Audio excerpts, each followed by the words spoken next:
Pessoal, hoje eu quero atualizar para vocês como estamos com a revisão da vida toda, que muitos sabem que se encontra em plena votação no Supremo Tribunal Federal.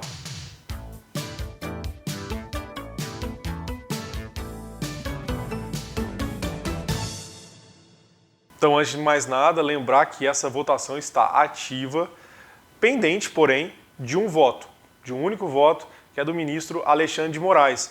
E nós estamos, nesse momento, empatados em 5-5, e eu vou jogar na tela para rememorarmos quem votou contra e quem votou a favor da tese. Votaram a favor o ministro Marco Aurélio, na condição de relator, inclusive, do processo, e foi seguido por Carmen Lúcia, Rosa Weber, Edson Fachin e Ricardo Lewandowski. Do outro lado, votando contra a tese dos aposentados, estão o ministro Nunes Marques, que abriu a divergência, seguido por Gilmar Mendes, Luiz Roberto Barroso, Dias Toffoli e Luiz Fux. Então, pessoal, bora lembrar o que seria revisão da vida toda ou revisão da vida inteira. É aquela, pessoal, que permite, que possibilita a contabilização das contribuições efetivamente vertidas pelo segurado, pelo aposentado, no caso, anteriores a julho de 94, tá? Isso porque, pessoal, em muitos casos, a regra de transição que veio a prever essa situação de contabilizar as contribuições vertidas após junho de 94 é mais prejudicial do que a regra definitiva, tá? Obviamente depende de análise do caso concreto, porque pode ser que em alguns casos a regra transitória seja mais favorável, em outros não. Porém, pessoal, o que a gente tem que ter em mente é que a função teleológica de uma regra de transição é sempre beneficiar e nunca prejudicar. Então, nos casos que ela prejudica, nada mais justo do que possibilitar ao aposentado optar pela regra que melhor lhe aprouver, que mais lhe beneficia, que no caso é a regra definitiva. Vamos recordar aqui alguns pontos importantes. Primeiro deles, quem tem direito à revisão da vida toda? Olha só, pessoal, obviamente, aqueles que têm contribuições anteriores a julho de 94. Se não tem contribuições anteriores a julho de 94, nem é cogitável a possibilidade de se beneficiar com essa revisão. Precisa ter recebido, estar recebendo ou ter recebido algum benefício previdenciário. Lembrando, pessoal, que os aposentados com data de início do benefício posterior a 13/11/2019 não têm direito também a essa revisão, porque a reforma da Previdência previu expressamente a impossibilidade da consideração das contribuições anteriores a julho de 94. Outra questão, pessoal, é que a essa revisão também se aplica a decadência, o prazo decadencial de 10 anos para ajuizar a ação buscando o recálculo do seu benefício, tá? Lembrando que há algumas ressalvas para essa situação com relação àqueles que protocolaram administrativamente, por mais que o INSS não aceite a tese, mas a busca da discussão, ela suspende também o prazo decadencial, e também aqueles que ajuizaram as ações no Poder Judiciário, tá? Tiveram também suspenso esse prazo decadencial. Ainda nesse quesito, pessoal, é importante a gente lembrar que por que para a maioria dos aposentados a revisão da vida toda não é vantajosa? Porque a maioria dos trabalhadores começam a verter suas contribuições nos menores patamares. E o normal é que esse trabalhador vá agregando, vá aumentando as contribuições ao longo de sua vida contributiva. Porém, alguns trabalhadores não seguiram essa regra e tiveram boas contribuições no seu início de carreira, no seu início da atividade profissional.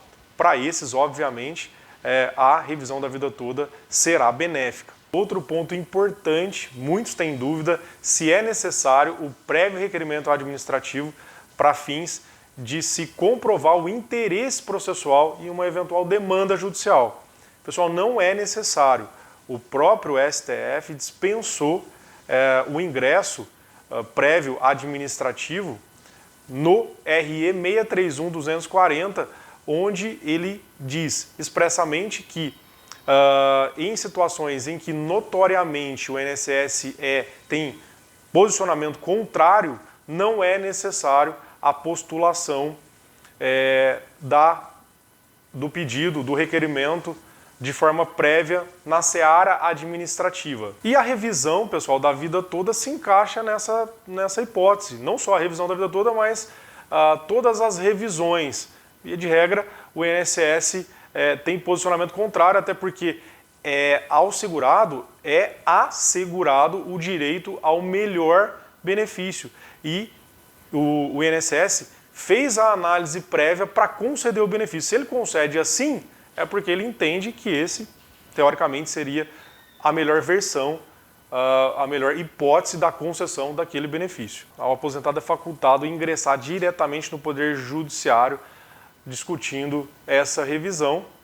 E a dúvida que pode pairar nesse momento é quais documentos o segurado necessitaria para o ingresso do seu pedido.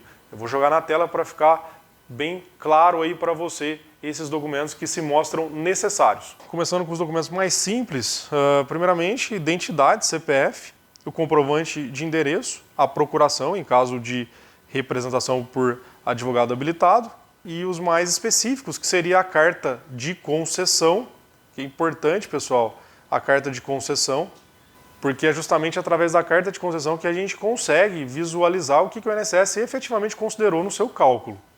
A CTPS, pessoal, a carteira de trabalho, ela é importante porque através dela é possível analisar, por exemplo, diferenças salariais que não foram consideradas no recolhimento. Às vezes lançou-se tão somente o primeiro salário e não foi feito nenhum tipo de atualização com relação a aumentos salariais para fins de recolhimento previdenciário.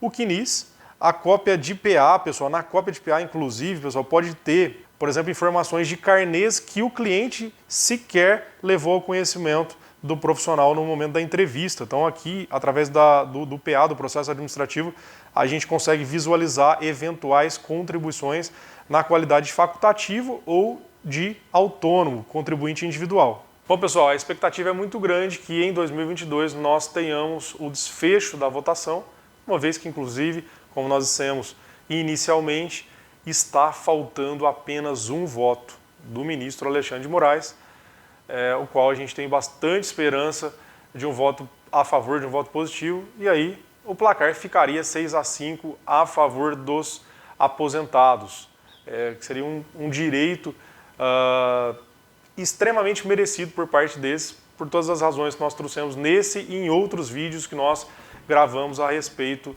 dessa matéria. Falando em outros vídeos, todos eles se encontram lá no nosso site, ocadvogados.com.br. Pode acessar que você vai ter acesso, você vai ter contato com todo esse material, está lá à sua disposição e de forma gratuita. Tá certo, pessoal? Eu agradeço a atenção e até o próximo vídeo.